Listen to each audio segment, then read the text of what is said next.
So after David Gordon Green's failed attempt to resurrect the Exorcist franchise, it looks like Blumhouse is going to take another crack at it. I guess if first you do not succeed, get some better talent and try again. Let's discuss. I watch so you don't have to. All I'm offering is the truth, nothing more. Now, I've said this many times, but I'm going to say it again here because I think it's relevant. I don't know how many people are actually clamoring for another Exorcist movie. I just do not think that it's the surefire slam dunk franchise that Blumhouse wants it to be or hopes that it would be.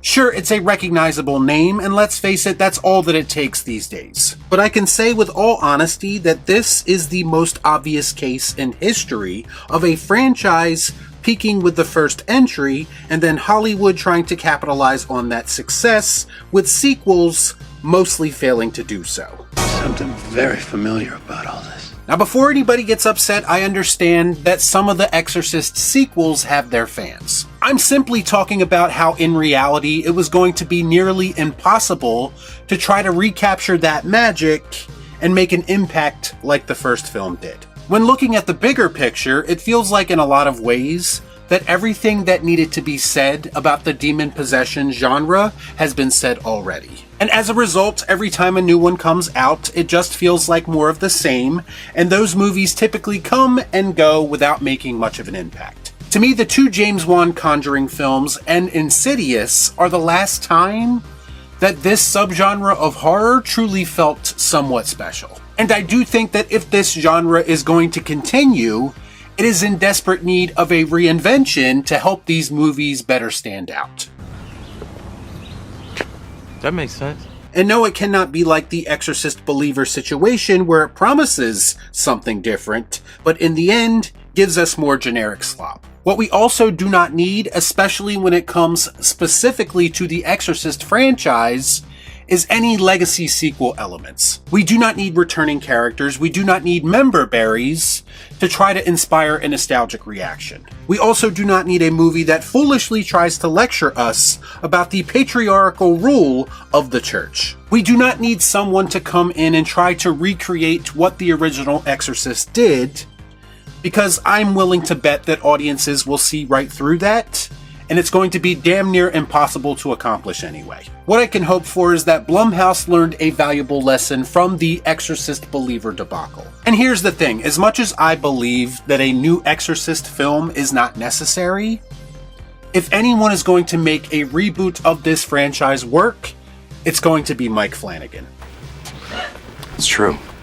Because he has a proven track record. Because he is one of the brightest voices in modern horror. Someone who does not strike me as the type to take the easy way out creatively, and who is more than capable of giving us a satisfying reinvention.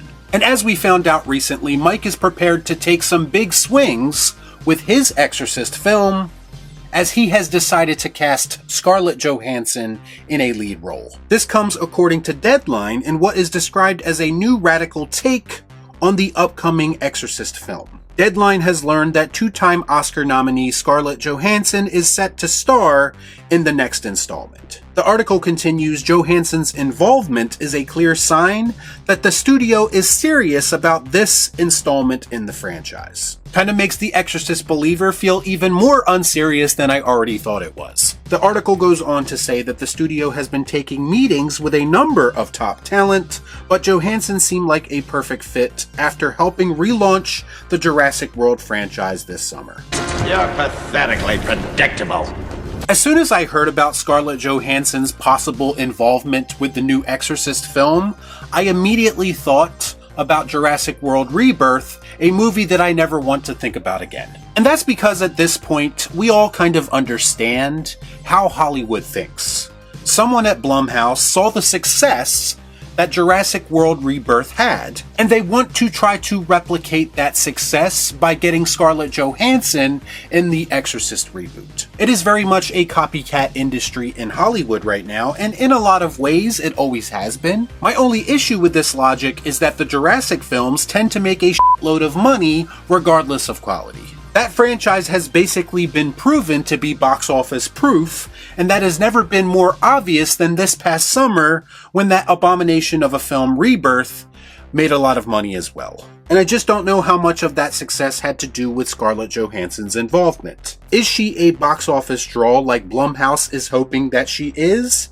To me, that remains to be seen. She is obviously a very recognizable name, she has a lot of talent, and she's nice to look at. Because she got a great ass! But she has also been involved with a lot of successful franchise movies that probably would have been successful whether she was involved or not. And make no mistake about it, the Exorcist franchise is nowhere near the cash cow that the Jurassic franchise is. So despite all of this talent, and make no mistake about it, Mike Flanagan and Scarlett Johansson are extremely talented, this reboot is still going to be facing an uphill battle in the eyes of the public. Now, we don't have a lot of details, obviously, as it pertains to the plot of this movie or the character that Scarlett is going to be playing. I do know that if you give her the right material to work with, she is more than capable of elevating your film. I mean, I watched this woman argue with Adam Driver for 2 hours in a relationship drama of all things, and I was absolutely captivated by her performance. I could definitely see her as a distraught parent, dealing with the extreme situation of an exorcism and really making you buy into that struggle. Granted, that would feel like a rehash of the original film, which we do not want, but you get what I'm saying. Mike Flanagan himself described her performances as feeling grounded and real. And I think if there's one thing that the next Exorcist film could use, it's a dose of real human emotion to make me actually give a shit about what's going on. I'm in a glass case of emotion! In the end, I would say that I'm cautiously optimistic about this movie, given the talent involved. But even still, everyone involved has a lot to prove if they are going to make me believe that this franchise is worth continuing. Y'all be cool. Shut up.